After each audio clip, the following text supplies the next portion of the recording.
Hello students, तो आपका फिर से स्वागत है आपके अपने यूट्यूब चैनल रेडियोलॉजी इन मेडिको टेक। ठीक है, पिछली कुछ क्लासों में अपन ने एक्स-रे जनरेटर और रेडियोथेरेपी के बारे में पढ़ लिया था। रेडियोथेरेपी में इतना ही पढ़ा था कि रेडियोथेरेपी होती क्या है, उसका एम क्या होता है, उसका प्रिंसिपल क्या होता है और कौन सी मशीनें अपन रेडियोलॉजी में उसको यूज करने के काम में लेते हैं या फिर ट्रीटमेंट कैसे होता है, इतना पढ़ लिया था। अब से बात करेंगे। हालांकि रेडियोथेरेपी की और भी क्लासें होंगी जो अपने रेगुलर बेसिस पे चलेंगी, लेकिन अभी से स्टार्ट करते हैं कुछ एमसीक्यूज की क्लासेस। ठीक है, ये एमसीक्यूज जो क्लासेज होती है, ये एम्स के जो एग्जाम होते हैं, एम्स का जैसे पिछले लगातार दो बार हो रहा है, जिसको एम्स क्या बोलता है, सीआरई, कॉमन रिक्रूटमेंट एग्जामिनेशन। ठीक है, इसके अलावा कि अपने आरआरबी के होते हैं, आरआरबी पैरामेडिकल, जो कि किसके होते हैं, रेडियोग्राफर के होते हैं। ऐसे एमपी के भी होते हैं। ठीक है, तो जितने भी अपने ऑनलाइन एग्जाम्स होते हैं किसके, रेडियोग्राफर के लिए, उन सब की अपन क्या करेंगे, तैयारी करेंगे इसमें। ठीक है, तो सबसे पहले अपन आज का पहला सवाल स्टार्ट करते हैं कि after two half life completed of cobalt 60 what now the energy remains, कि कोबाल्ट 60 की हाफ लाइफ के 2 साइकिल कंप्लीट हो गए हैं। ठीक है, अब उसकी एनर्जी कितनी बचेगी, तो मैं बता दूं कि हाफ लाइफ होती क्या है। ठीक है, हाफ लाइफ होती क्या है, हाफ लाइफ होती है कि एक ईयर का ऐसा चक्कर। ठीक है, कुछ सर्टेन ईयर्स ऐसे माने कि कोबाल्ट 60 की जो हाफ लाइफ होती है ये होती ही है 6 to 1 ईयर्स होती है। ठीक है, इतने साल में ये क्या हो जाएगा, कोबाल्ट 60 की एनर्जी आधी हो जाएगी। ठीक है, इतने साल बाद में एनर्जी आधी हो जाएगी। फिर क्या हो जाएगी, इतने ही साल बाद में वो उसकी आधी हो जाएगी। ठीक है, तो ये अपन पढ़ रहे हैं कि हाफ लाइफ क्या होती है। हाफ लाइफ एक ऐसा समय होता है किसी भी रेडियो एक्टिव सोर्स के लिए जिसमें उसकी एनर्जी, उसकी इनिशियल एनर्जी के क्या हो जाती है, आधी हो जाती है। ठीक है, अपन ने यह क्या मान लिया, एक्स को इसकी इनिशियल एनर्जी मान लिया। ठीक है, इनिशियल एनर्जी मान के चलते हैं। तो कुछ साल बाद में, इतने साल बाद में इसकी एनर्जी कितनी बची, x/2 बची। तो ये क्या है, फर्स्ट है। ठीक है, फर्स्ट साइकिल है, लेकिन अपन ने कितने किए हैं, 2 हाफ लाइफ कंप्लीट कर रखी है इसकी। 2 के लिए इस x/2 को क्या कर देंगे, x/4 हो जाएगा इसका। ठीक है, तो सेकंड में इसकी क्या बच जाएगी, x/4 बच जाएगी। तो इसका राइट आंसर जो होता है वो क्या होता है, 1/4 होता है। ठीक है स्टूडेंट्स, समझ में आया। नेक्स्ट सवाल के लिए चलते हैं। नेक्स्ट सवाल है, which city is known as the Manchester of India in textile and cotton industry. ये जो क्वेश्चन है ये सीआरई 2025 में आया हुआ है, जो अभी लेटेस्ट एग्जाम हुआ था 2025। किसका, एम्स का सीआरई। ठीक है, ये रेडियोग्राफर के एग्जाम में आया हुआ है सवाल, जो कि जनरल बेसिस पे सवाल क्वेश्चन पूछे जाते हैं, उसमें ये आया था। ठीक है, तो वो कौन सी सिटी है जिसको क्या बोलते हैं, मैनचेस्टर ऑफ इंडिया बोलते हैं। ठीक है, किस बिजनेस में, टेक्सटाइल और कॉटन बिजनेस में, मतलब कि कपड़े लत्तों के व्यापार में। ठीक है, तो सबसे पहला अपना है मेरठ। मेरठ जो होता है उसको अपन मैनचेस्टर ऑफ इंडिया नहीं बोलते। ठीक है, कॉटन इंडस्ट्री में तो बिल्कुल भी नहीं। इसको क्या बोलते हैं, क्रिकेट बैट, ऐसे कुछ बोलते हैं, क्रिकेट बैट अकेडमी या फिर cricket bat city of India. ठीक है, सिटी ऑफ इंडिया, मतलब कि ये मैनचेस्टर तो इसको बोल सकते हैं, लेकिन वो किस इंडस्ट्री में है, स्पोर्ट्स इंडस्ट्री में है। ठीक है, कौन सी इंडस्ट्री में है मेरठ, आगे स्पोर्ट्स इंडस्ट्री में फेमस है इंडिया में। ठीक है, नेक्स्ट आता है सूरत। सूरत जो है ये किसके लिए है, ये डायमंड सिटी बोलते हैं, किसकी, इंडिया की, सिटी ऑफ इंडिया। मतलब कि सूरत वो सिटी है जहां पे डायमंड्स की क्या होती है, कटिंग होती है, उनकी कास्टिंग होती है बाई कैरेट के हिसाब से। ठीक है, फिर आता है सी। सी को ही क्या बोलते हैं, अहमदाबाद को ही क्या बोलते हैं, Manchester of India in cotton industry. ठीक है, या फिर टेक्सटाइल इंडस्ट्री। तो अपना राइट आंसर कौन सा हो जाता है यहाँ पे, ऑप्शन नंबर सी हो जाता है। ठीक है, इंदौर जो है, इंदौर भी ऐसे कि ऑप्शन में है, तो इंदौर के बारे में समझ लेते हैं। इंदौर जो है वो क्लीनेस्ट सिटी है। ठीक है, क्लीनेस्ट सिटी है किसकी, भारत की। ठीक है, पूरे देश की क्लीनेस्ट सिटी ऑफ इंडिया। तो इस क्वेश्चन में अपन ने कुल मिला के 4 सवाल कंप्लीट होते हैं। कि पहला, कि जो मेरठ होता है वो क्या होता है, स्पोर्ट्स में आगे है, स्पोर्ट्स की जो किट्स बनती है, स्पोर्ट्स के जो इक्विपमेंट्स बनते हैं स्पेशली क्रिकेट से रिलेटेड, उनसे में आगे है। ठीक है, तो इसको अपन क्या बोलते हैं, cricket bat capital of India. ये सिटी की जगह अपन इसको क्या बोलते हैं, कैपिटल भी बोलते हैं। ठीक है, तो cricket bat capital of India, CKET है ये। ठीक है, सॉरी। फिर आते हैं कि सूरत के ऊपर, सूरत को डायमंड सिटी ऑफ इंडिया बोलते हैं क्योंकि यहाँ पे डायमंड्स का क्या होता है, व्यापार होता है एक लार्ज स्केल के ऊपर। ठीक है, फिर इंदौर जो होती है वो क्लीनर सिटी होती है, और जो अहमदाबाद होता है वो क्या होता है, टेक्सटाइल और कॉटन इंडस्ट्री में क्या है, सबसे आगे है, या फिर इसको क्या बोलते हैं, मैनचेस्टर ऑफ इंडिया बोलते हैं। ये लेटेस्ट जो CRE एग्जाम हुआ है 2025 का, उसमें एक क्वेश्चन आया था। ठीक है, नेक्स्ट आगे चलते हैं। These following options, which is correct for average energy of cobalt 60? Cobalt 60 की एवरेज एनर्जी कितनी होती है? ठीक है, या फिर कि दिए गए ऑप्शंस में कौन सा ऑप्शन सही है कोबाल्ट 60 की एनर्जी के लिए? ठीक है, तो देखते हैं सबसे पहले कि सबसे पहला ऑप्शन है 0.662 मेगा इलेक्ट्रॉन वोल्ट। ठीक है, ये एनर्जी होती है, लेकिन किसकी होती है, सीजियम 137 की गामा इमिशन क्या होती है, ये गामा इमिटिंग एनर्जी होती है। ठीक है, क्या होती है, सीजियम 137 की गामा इमिटिंग एनर्जी कितनी होती है, 0.662। सॉरी, मैं इसको हटा देता हूं, ये थोड़ा सा अच्छा नहीं लगता यहाँ पे ऐसे। ठीक, नेक्स्ट दूसरा ऑप्शन है, तो ये तो बिल्कुल नहीं होगा। ठीक है, दूसरा ऑप्शन है 1.48 मेगा इलेक्ट्रॉन वोल्ट।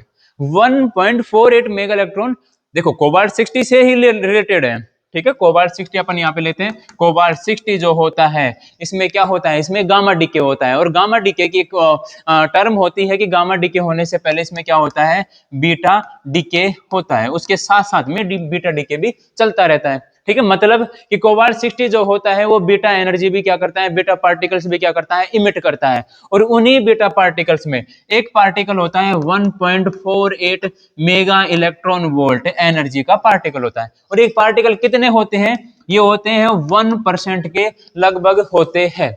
ठीक है, जबकि और कि ये 1% तो इतने निकाल रहा है, लेकिन और क्या निकालता है, और ये निकालता है 0.32 मेगा इलेक्ट्रॉन वोल्ट। ठीक है, कितने निकालेगा, ये लगभग 99% ये पार्टिकल्स निकालता है। ठीक है, तो ये तो हो गई बीटा एनर्जी की बात। ठीक है, अब नेक्स्ट ऑप्शन में आते हैं कि ये भी नहीं होगा, क्योंकि अपने किसकी बात कर रहे हैं, अपन तो एवरेज एनर्जी की बात कर रहे हैं, और कोबाल्ट 60 में जब भी एवरेज एनर्जी का सवाल आएगा वो किस एनर्जी का पूछेगा, गामा एनर्जी का पूछता है। ठीक है, किसका पूछता है, गामा एनर्जी का। ठीक है, तो ये जो गामा एनर्जी होती है उसके बारे में अपन बात कर रहे हैं। अगर सवाल ऐसे भी आता है तो वो गामा एनर्जी के लिए पूछेगा, अगर प्राइमरी एनर्जी पूछता है तो भी गामा एनर्जी के लिए पूछेगा। ठीक है, ये अपन ने बीटा एनर्जी इसकी पढ़ ली। ठीक है, नेक्स्ट पॉइंट है 1.17 मेगा इलेक्ट्रॉन वोल्ट। ठीक है, इसके बारे में भी देखते हैं ये क्या कहता है। तो ये कह रहा है कि जब अपन कोबाल्ट 60 के बारे में पढ़ते हैं कि कोबाल्ट 60 जो होता है वो दो पार्टिकल्स क्या निकालता है, एनर्जी के निकालता है। ठीक है, तो उसमें से पहली होती है 1.17 मेगा इलेक्ट्रॉन वोल्ट। ठीक है, दूसरा पार्टिकल क्या होता है, 1.33 मेगा इलेक्ट्रॉन वोल्ट का। ठीक है, मतलब कि वो इन दो पार्टिकल्स में, इन दो फॉर्म्स में क्या करता है, एनर्जी को डिके करता है। मतलब गामा जो एनर्जी उसमें निकलती है, गामा एनर्जी जो इमिट हो रही है वो इन एनर्जीज की होती है। ठीक है, लेकिन सवाल अपने से क्या पूछा गया है, एवरेज एनर्जी का, तो इसमें अपन ये एनर्जी तो बिल्कुल नहीं बता सकते। ठीक है ना, तो ऐसे निकालते हैं कि इसकी जो टोटल एनर्जी होगी वो कितनी होती है, 2.5 मेगा इलेक्ट्रॉन वोल्ट्स होती है। ठीक है, अब निकाल लो इसकी क्या, एवरेज एनर्जी। तो एवरेज एनर्जी इसमें अपन 2 का भाग दे देंगे तो एवरेज एनर्जी कितनी आ जाएगी, ठीक है, ये आ जाएगी 1.25 मेगा इलेक्ट्रॉन वोल्ट। ये क्या हो जाता है, अपना राइट आंसर हो जाता है, किसके लिए, कोबाल्ट 60 के लिए। ठीक है, नेक्स्ट चलते हैं आगे। ये सवाल भी आया हुआ है, इससे पिछले एग्जाम में आया था ये।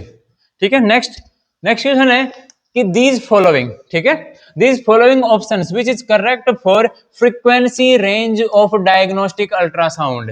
ठीक है। डायग्नोस्टिक अल्ट्रासाउंड, इससे पहले कि मैं एक बात बता दूं, इससे आगे बढ़ने से पहले, कि अल्ट्रासाउंड बोल किसको रहे हैं, ठीक है। ये जो अल्ट्रासाउंड अपन लेते हैं, यूएसजी जिसको बोलते हैं, ठीक है, अल्ट्रासाउंड सोनोग्राफी या फिर अल्ट्रासोनोग्राफी, इसको बोलते कैसे हैं? तो सबसे पहले कि अपन कानों में आवाज के गाने सुनते हैं, ठीक है, मधुर मधुर आवाज सुनते हैं, बाहर से भी आवाजें आ रही है, ठीक है।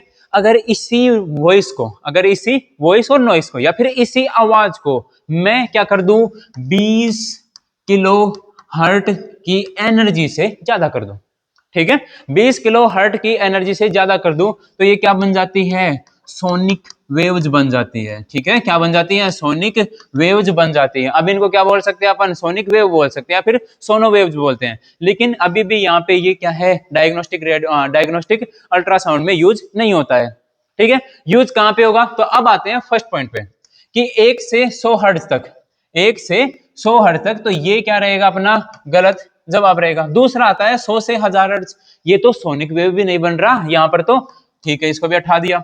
तीसरा आता है 20 किलो हर्ट्ज से 1000 किलो हर्ट्ज, यहाँ पे सोनिक वेव तो बन रही है, सोनो वेव तो बन रही है, लेकिन ये भी क्या होती है, डायग्नोस्टिक किसमें, अल्ट्रासाउंड में यूज नहीं होती है। तो अल्ट्रासाउंड में यूज कौन सी होती है, ठीक है, अल्ट्रासाउंड में यूज होती है डी ऑप्शन की, 1 से 15 मेगा हर्ट्ज तक की एनर्जी यूज होती है, फ्रीक्वेंसी की सोनो वेव्स यूज होती है, ठीक है। ये वेव्स जो होती है ये नॉन हियरेबल, ठीक है, अगर इतनी एनर्जी बढ़ा देंगे तो ये नॉन हियरेबल होंगी, जो मतलब कि सोनिक वेव जो बोल रहा हूं मैं, ये क्या हो जाएंगी, यहाँ पे नॉन हियरेबल हो जाएंगी, ठीक है, बियॉन्ड किसके, beyond hearing capacity, beyond hearing capacity. और इन इन जो सोनिक वेव जो बनती है, ये सोनो वेव तो बनती है, इनको किससे बनाते हैं, अपन एक वर्ड यूज करते हैं, कुछ क्रिस्टल्स यूज करते हैं, जिनको क्या बोलते हैं, पाइजो इलेक्ट्रिक क्रिस्टल, पाइजो इलेक्ट्रिक क्रिस्टल्स बोलते हैं। इसके बारे में आगे भी पढ़ेंगे, ठीक है। इनसे क्या होती है, अपन ये सोनो वेव्स क्या करते हैं, उत्पन्न करते हैं, उनको प्रोड्यूस करते हैं। तो ये समझ में आया कि ये क्या होती है, 1 से 15 मेगा हर्ट्ज तक की एनर्जी इसमें यूज करते हैं। कई कई जगह पे ये जो होती है, ये एनर्जी ऐसे डिवाइड होती है कि 1 से 5 मेगा हर्ट्ज की जो एनर्जी है वो अपन लो यूज करते हैं, लो एनर्जी अल्ट्रासाउंड में यूज करते हैं, ठीक है। लो एनर्जी अल्ट्रासाउंड में अपन इतनी यूज करते हैं,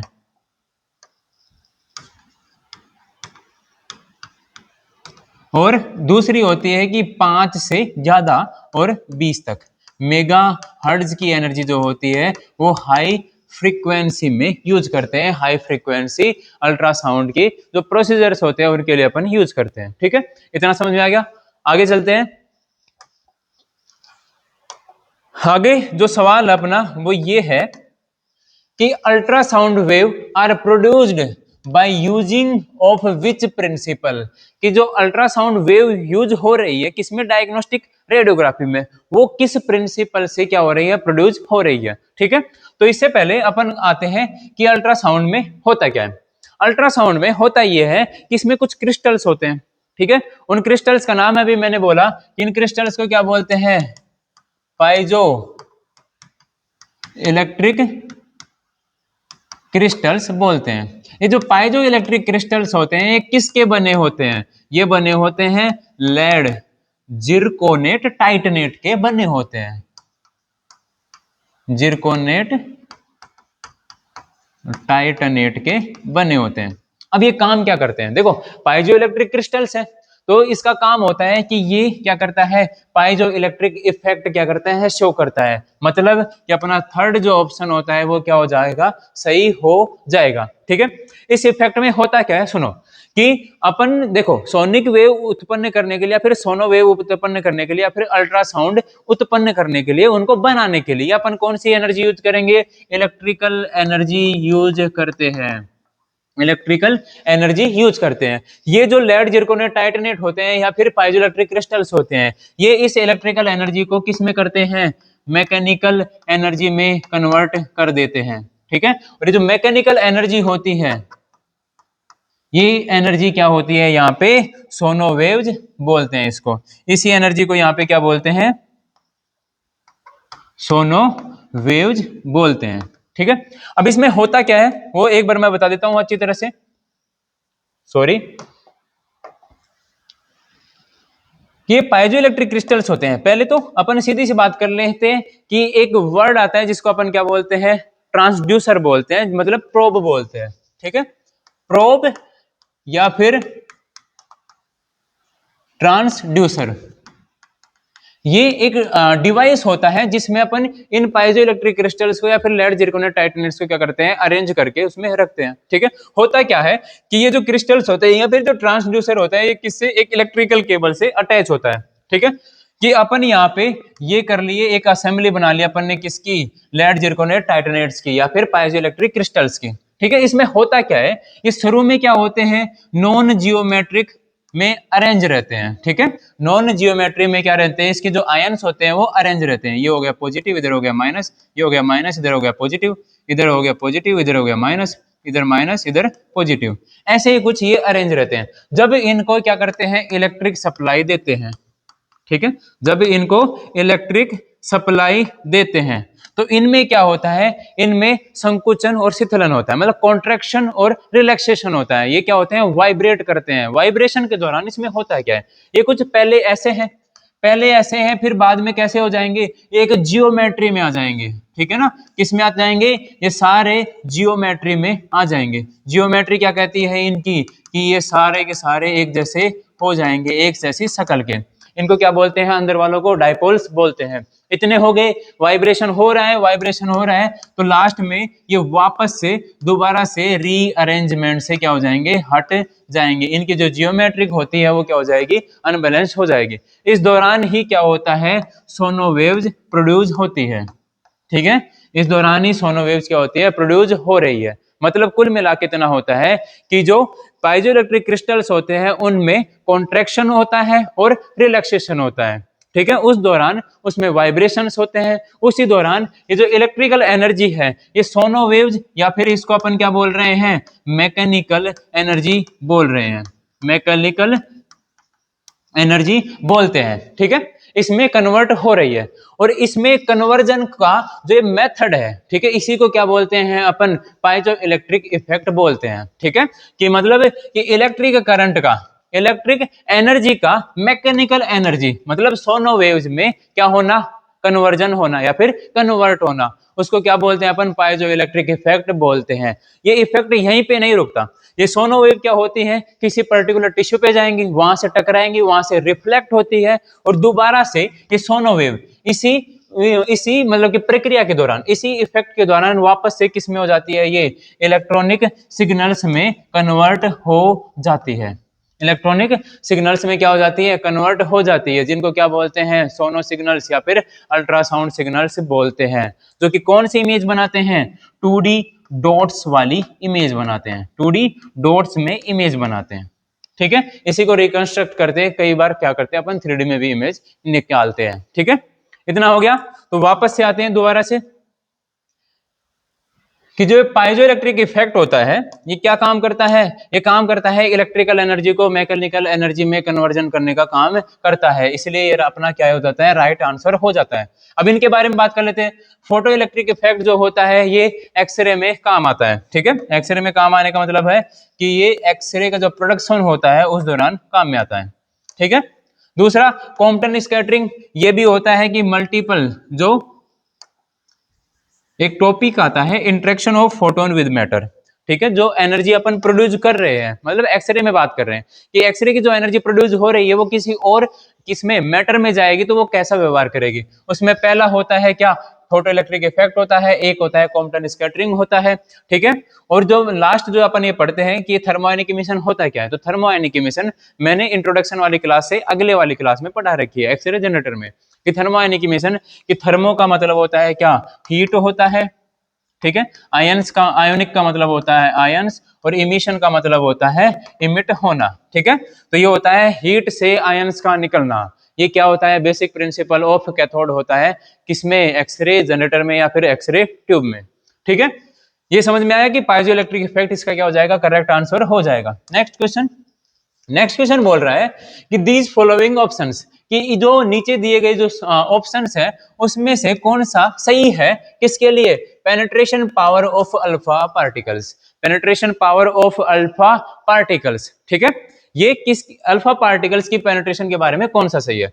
तो इससे पहले अपन एक चीज पढ़ते हैं कि अल्फा डीके, ठीक है, अल्फा डीके, अल्फा डीके के दौरान कि कोई जो एटम होता है वो क्या होता है, टूटता है बेचारा, क्या करता है, टूटता है, उसमें क्या बनते हैं, दो तो प्रोटॉन बनते हैं, दो न्यूट्रॉन बनते हैं, और इन्हीं को मिला के क्या बनता है, एक क्या बनता है, अल्फा पार्टिकल बनता है। ये जो अल्फा डीके होता है, ठीक है, अल्फा डीके की कोई एटम जो होता है वो दो प्रोटॉन्स और दो न्यूट्रॉन्स में टूट गया बेचारा, ठीक है, उनको मिला के क्या बन गया, एक अल्फा पार्टिकल बन गया, ठीक है, इतना हो गया। इसके बाद में कि ये जो अल्फा पार्टिकल्स होते हैं इनकी एनर्जी क्या होती है, हाई होती है, मतलब क्या होते हैं, ये आयोनाइजिंग रेडिएशन के ही पार्ट होते हैं, ठीक है ना, इतना समझ में आ गया कि अब अल्फा पार्टिकल है, आयोनाइजिंग रेडिएशन है, तो हाई फ्रीक्वेंसी के तो होंगे, मतलब इतना हो गया। अब देखते हैं इनकी पेनिट्रेशन के बारे में, तो इनकी पेनिट्रेशन इतनी खास कुछ होती नहीं है, ठीक है, अल्फा पार्टिकल्स की पेनिट्रेशन पावर इतनी खास कुछ होती नहीं है। तो इसमें देखते हैं पहला ऑप्शन होता है कि alpha particle absorb in area of 10 centimetre of air, कि कोई एरिया है 10 सेंटीमीटर का, उसमें एयर है, तो ये अल्फा पार्टिकल्स उसी एयर में क्या हो जाएंगे, एब्जॉर्ब हो जाएंगे, तो ये बिल्कुल सही बात है, ठीक है, हो जाते हैं, क्योंकि इनकी पेनिट्रेशन पावर क्या होती है, कम होती है, ठीक है, पेनिट्रेशन पावर कम होने के साथ साथ में ही ये क्या होते हैं, ह्यूमन बॉडी के लिए हार्मफुल होते हैं, ठीक है। तो अल्फा पार्टिकल्स को जब अपन एक्सरे की बात कर ले या फिर गामा रेज की बात कर ले या फिर रेडियो एक्टिविटी में बात कर ले, ठीक है, रेडियो एक्टिव सोर्स के लिए, तब इनको रिमूव करना ही सबसे बेहतरीन ऑप्शन होता है, ठीक है। नेक्स्ट पॉइंट है कि ये एब्जॉर्ब हो जाते हैं 0.0 mm लेड थिकनेस से, ठीक है, कि कोई लेड की शीट है उसकी मोटाई कितनी है, 0.01 mm है, ठीक है, या फिर इसके इक्विवेलेंट है, इतनी मोटाई की लेड के इक्विवेलेंट कोई चीज है, उससे भी क्या हो जाते हैं, एब्जॉर्ब हो जाते हैं, ये भी बिल्कुल सही बात है, ठीक है। नेक्स्ट है कि ये एब्जॉर्ब हो जाते हैं बाय ए सिंगल पेपर, कि ये एक सिंगल पेपर से भी क्या हो जाते हैं, एब्जॉर्ब हो जाते हैं, ये भी बिल्कुल सही बात है। तो इसका राइट आंसर जो हो जाता है वो क्या होता है, डी, ऑल ऑफ अबव, ठीक है, ये सारे ऑप्शन जो है ये क्या है, सही है, ठीक है, ये इसका राइट आंसर हो जाएगा, ठीक है। नेक्स्ट सवाल में चलते हैं। नेक्स्ट क्वेश्चन है what is the unit of radio activity, कि रेडियो एक्टिविटी की यूनिट क्या है। पहले तो रेडियो एक्टिविटी वर्ड समझते हैं, कि जो रेडियो एक्टिविटी वर्ड है, ठीक है, इसमें ये वर्ड होता है एक्टिविटी, एक्टिविटी का मतलब होता है कि कोई अपने पास सब्सटेंस है, ठीक है, कोई क्या है, अपने पास कोई सब्सटेंस है, ये लगातार क्या कर रहा है, कोई एनर्जी इमिट कर रहा है, ठीक है, कोई एनर्जी क्या कर रहा है, इमिट कर रहा है, इसको क्या बोलते हैं, एक्टिविटी बोलते हैं, ठीक है, मतलब the capacity of releasing the radiation और एनर्जी, उसको क्या बोलेंगे, एक्टिविटी।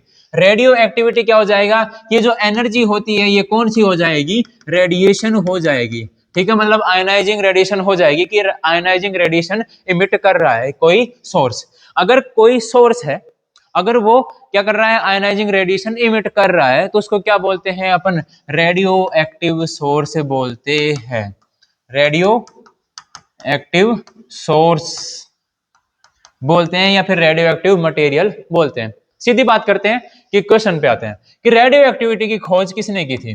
रेडियो एक्टिविटी की खोज 1896 में एक अंकल हुआ करते थे, कौन से, हेनरी बैक्यूरेल नाम के एक अंकल हुआ करते थे, इन्होंने क्या की थी, इसकी खोज की थी, मतलब कि रेडियो एक्टिविटी इन्होंने बनाई थी कि कोई सब्सटेंस लगातार एनर्जी इमिट कर रहा है, तो इन्होंने उनको क्या बोल दिया, रेडियो एक्टिव सोर्स, और उसके जो रिलीजिंग करने की जो कैपेसिटी है या फिर जो प्रोसेस है उसको ही क्या बोल दिया इन्होंने, रेडियो एक्टिविटी बोल दिया, ठीक है। इन्हीं के नाम के आधार पर रेडियो एक्टिविटी की जो क्या होती है, यूनिट होती है, उसको क्या बोला गया, बैक्यूरेल बोला गया, मतलब कि जो राइट आंसर होता है वो क्या होता है, बैक्यूरेल होता है।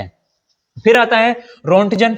रोंटजन क्या होता है, रोंटजन को अपन कैपिटल आर से भी डिनोट करते हैं।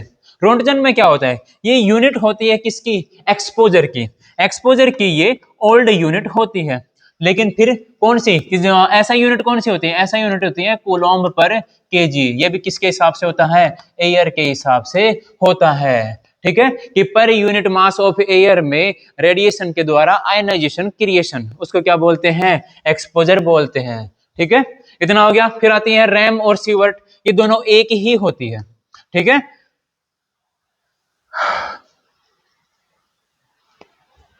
रैम और सीवर्ट दोनों एक ही होती है। ठीक है, मतलब रैम जो होती है ये ओल्ड यूनिट होती है, और सीवर्ट जो होती है ये क्या होती है, एसआई यूनिट या फिर मॉडर्न यूनिट इसको बोलते हैं।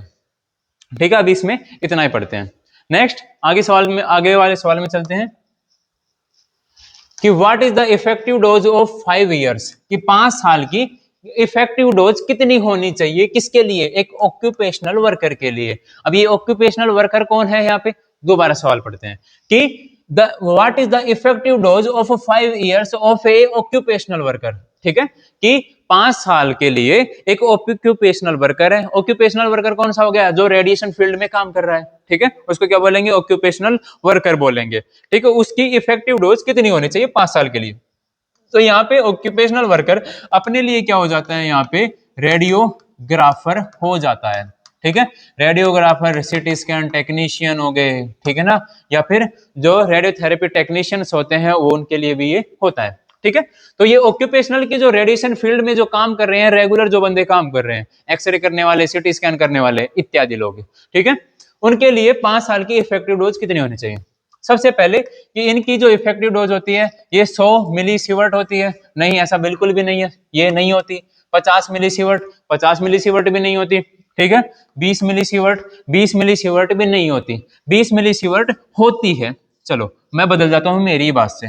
20 मिलीसीवर्ट होती है, लेकिन कितनी होती है, एक ईयर के लिए होती है। ठीक है, एक ईयर के लिए कितनी होती है, 20 मिलीसीवर्ट होती है। जबकि 5 साल के लिए क्या होती है, मैं सॉरी ये मैंने थोड़ा सा यहाँ पे गलत कर दिया, कि इसका जो राइट आंसर हो जाएगा वो क्या हो जाएगा, ए 100 मिलीसीवर्ट की। एक साल की क्या है अपने पास, 20 मिलीसीवर्ट क्या है, जो एक्सपोजर डोज है या फिर इफेक्टिव डोज है वो एक साल की कितनी होनी चाहिए, 20 मिलीसीवर्ट होने चाहिए। मैक्सिमम ये खिंच के क्या हो सकती है, 20 से 30 मिलीसीवर्ट हो सकती है। ठीक है, लेकिन इससे ज्यादा नहीं होनी चाहिए एक साल में। तो 5 साल की कितनी हो जाएगी, 100 मिलीसीवर्ट हो जाएगी। ठीक है, 150 मिलीसीवर्ट जो होती है ये किसके लिए होती है, लेंस ऑफ आइज के लिए होती है, लेंस ऑफ आइज के लिए होती है। जबकि अपन 500 मिलीसीवर्ट की अगर बात करें तो ये किसके लिए होती है, ये होती है स्किन के लिए, हैंड के लिए और फिट के लिए। मतलब लोअर लिम्ब और अपर लिम्ब और स्किन के लिए कितनी होनी चाहिए, 500 मिली सीवर्ट होनी चाहिए। कौन सी, ऑक्यूपेशनल डोज होनी चाहिए। ठीक स्टूडेंट्स, नेक्स्ट आगे बढ़ते हैं इसमें कि these following options which is correct for ICRP. ठीक है, या फिर ये आईसीआरपी के लिए करेक्शन ये पूछ रहा है कि कौन सा शब्द इनमें से आईसीआरपी के लिए सही है।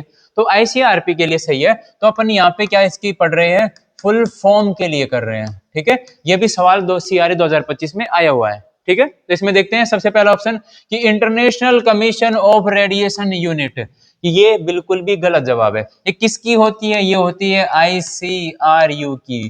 ठीक है, आईसीआरपी का एक भाई होता है जिसको क्या बोलते हैं, आईसीआरयू बोलते हैं। ठीक है, international commission of radiation units बोलते हैं। ठीक है, जो कि क्या करता है, यूनिट्स डिसाइड करता है कि किसकी कितनी यूनिट होगी, किसका कितना डोज होगा, ये सारी चीजें, मतलब दोनों मिलजुल के काम करते हैं, कुल मिला के ये है।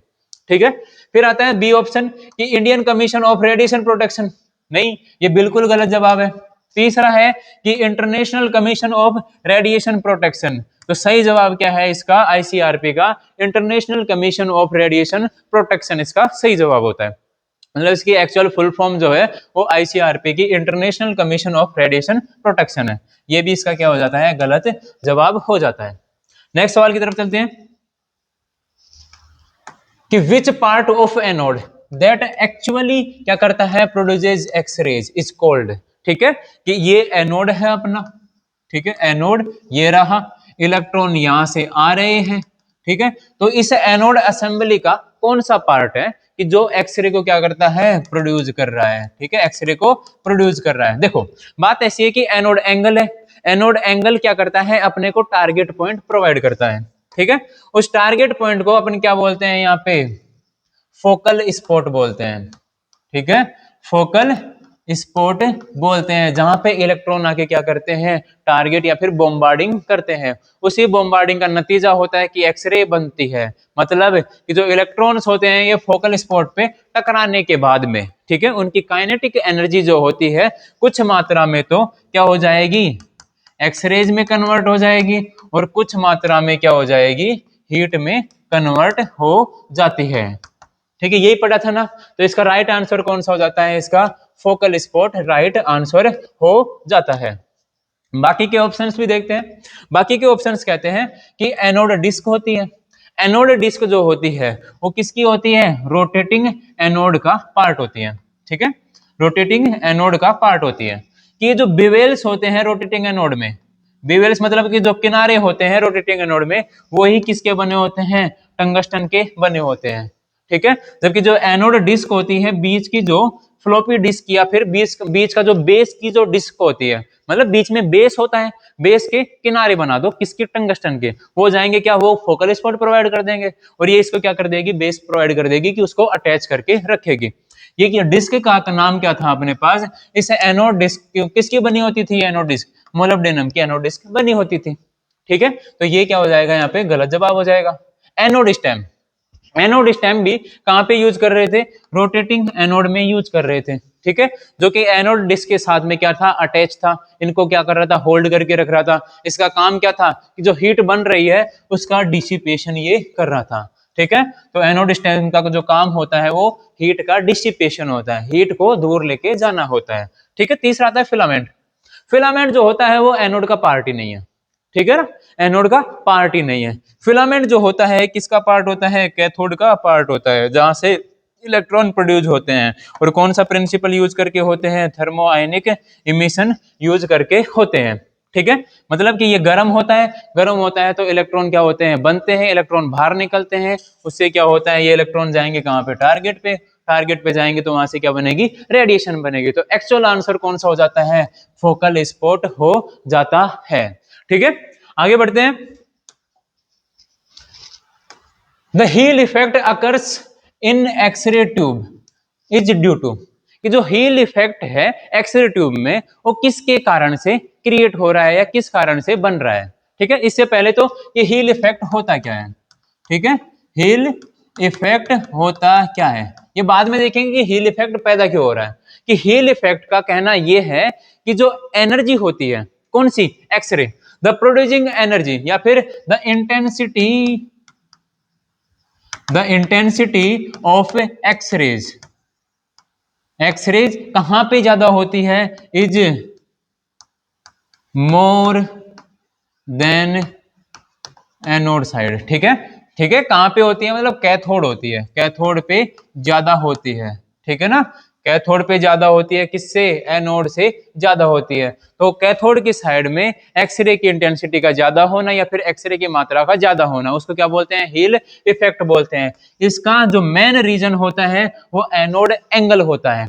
ठीक है, कि इलेक्ट्रॉन आए इस एनोड एंगल के कारण ये क्या होते हैं, कैथोड साइड में ज्यादा हो जाते हैं। इसी को क्या बोलते हैं, हील इफेक्ट बोलते हैं। या फिर हील इफेक्ट में ऐसा भी कुछ होता है कि एक कारण ये भी होता है कि एनोड साइड में जो एनर्जी होती है वो कम होती है। कि इसको अपन जूम करके देखते हैं। ठीक है, इसको अपन क्या कर लेते हैं, जूम कर लेते हैं। तो ये सच में जूम हो गया उत्तरी। ठीक है, इसको जूम करके देखते हैं। जूम करके देखा कि ये क्या है, इतना बड़ा एनोड एंगल है। ठीक है, ये फोकल स्पॉट को अपन जूम कर लिए यहां से कि फोकल स्पॉट है, किसका बना है, टंगस्टन का बना है। टंगस्टन क्या है, मेटल है। मेटल किससे बनी होती है, एटम से बनी होती है। बहुत सारे क्या है वहां पे, एटम है। बहुत सारे एटम जो है वहां पे इलेक्ट्रॉन आ रहे हैं, बॉम्बार्ड कर रहे हैं। ठीक है, हर एक एटम अपनी काइनेटिक एनर्जी, हर एक इलेक्ट्रॉन अपनी काइनेटिक एनर्जी क्या करवा रहा है, चेंज करवा रहा है। तो ये जो हीट होती है ये अंदर की तरफ भी तो निकल सकती है ना, ये जो एक्सरे होती है ये अंदर की तरफ भी तो निकल सकती है ना। ये ही होता है कि अगर ये हीट अंदर की तरफ जाती है तो वहां पे क्या होता है, interaction of photon with matter होता है। मतलब कि जो एनर्जी बनती है ये पास वाले जो एटम्स होते हैं उनके किसी और शेल पे या फिर बाहर के शेल के या फिर उनके पास से गुजर के चली जाती हैं, जिनसे क्या होती है, स्कैटर्ड रेडिएशन बनती है और क्या बनती है, ए लॉट ऑफ हीट बनती है। ठीक है, जिस कारण से यहाँ पे एनर्जी कम हो जाती है एनोड साइड में और कैथोड साइड में एनर्जी ज्यादा हो जाती है। तो इसका जो एक्चुअल आंसर होता है वो क्या होता है कि due to angle of anode target, ये इसका क्या हो जाता है, आंसर हो जाता है। ठीक है, दूसरा आता है कि वेरिएशन ऑफ फिलामेंट करंट, कि फिलामेंट के करंट में वेरिएशन आना। देखो ये कोई एग्जैक्ट रीजन नहीं है किसका, एनोड हिल इफेक्ट का। ठीक है, एनोड हिल इफेक्ट का कोई ये एक्चुअल रीजन नहीं है। ये कहना क्या चाह रहा है कि जब अपन इलेक्ट्रॉन्स प्रोड्यूस कर रहे हैं, फिलामेंट को जो अपन क्या कर रहे हैं, वोल्टेज और करंट प्रोवाइड कर रहे हैं, उसमें क्या कर दो, फ्लक्चुएशन डाल दो कि उसकी जो एनर्जी है वो कम या ज्यादा कर दो बीच बीच में। ठीक है, उससे क्या होगा कि इलेक्ट्रॉन्स की एनर्जी घबराएगी, उनसे इलेक्ट्रॉन्स की एनर्जी के ऊपर क्या पड़ता है, असर पड़ता है, ना कि हील इफेक्ट के ऊपर पड़ता है। ठीक है, तीसरा ऑप्शन है कि कैथोड की हीटिंग। कैथोड की हीटिंग वही है कि इसकी हीटिंग इम्प्रॉपर होगी और प्रॉपर होगी तो भी क्या होगा कि इलेक्ट्रॉन्स तो बनेंगे, वो एक्सेलरेट होंगे, किसकी तरफ जाएंगे, यहाँ पे जाएंगे। अगर ये हीट नहीं हुआ तो इलेक्ट्रॉन नहीं बने, इलेक्ट्रॉन नहीं बने तो यहाँ पे बॉम्बार्डिंग नहीं हुई तो एक्सरे ही नहीं बनेगी, तो हील इफेक्ट तो बना ही नहीं। ठीक है, चलो मान ले इसको एक बार 5 गर्म कर लिया, एक बार 10 यूनिट तक गर्म कर लिया, 5 यूनिट में तो इलेक्ट्रॉन बन रहे हैं ना, वो भी तो आगे अपनी क्या करेंगे, सुनो, अपने क्या करेंगे, काइनेटिक एनर्जी को चेंज करवाएंगे। काइनेटिक एनर्जी चेंज किस में होगी, एक्सरेज में होगी, वो भी कहां पर ही जाएगी, कैथोड साइड में ही जाएगी। ठीक है, 10 यूनिट वाले में भी सेम टू सेम ही एक्शन होगा। तो कैथोड की हीटिंग भी क्या करती है, यहाँ पे कोई भी सेंस नहीं बनाती। फिर आता है tube current instability. Tube current की जो इनस्टेबिलिटी होती है वो क्या कहती है, देखो ये जो ट्यूब करंट होता है इसमें ऐसे होता है कि इन दोनों के बीच में पोटेंशियल क्रिएट होना होता है। मतलब कि जो इलेक्ट्रॉन्स होता है इनको एक्स्ट्रा पुश मिलता है किससे, ट्यूब करंट से, जिससे इनका एक्सेलरेशन क्या होता है, बढ़ता है। लेकिन फिर भी ये किसके में, काइनेटिक एनर्जी में ही कन्वर्ट होंगे। इनकी काइनेटिक एनर्जी किस में कन्वर्ट हो जाएगी, एक्सरे में, उसकी मात्रा भी क्या रहेगी, कैथोड की साइड में ही ज्यादा रहती है। ठीक है, तो इसका आंसर क्या हो जाता है अपने पास, the angle of the anode target. ठीक है, इसके कारण से क्या होता है, हील इफेक्ट जनरेट होता है। उम्मीद करता हूं कि आपको ये क्लास समझ में आई होगी। ठीक है, जो क्वेश्चन मैंने पढ़ाए हैं इनमें से बहुत सारे क्या है, जो पिछले प्रीवियस ईयर्स के क्वेश्चन में आए हुए हैं, पिछले जो पेपर हैं सीआरई के या फिर एमपी के या फिर आरआरबी के। आगे भी ऐसी क्लासें होती रहेंगी, तो बने रहिए हमारे साथ और लाइक शेयर और सब्सक्राइब जरूर कर दीजिएगा।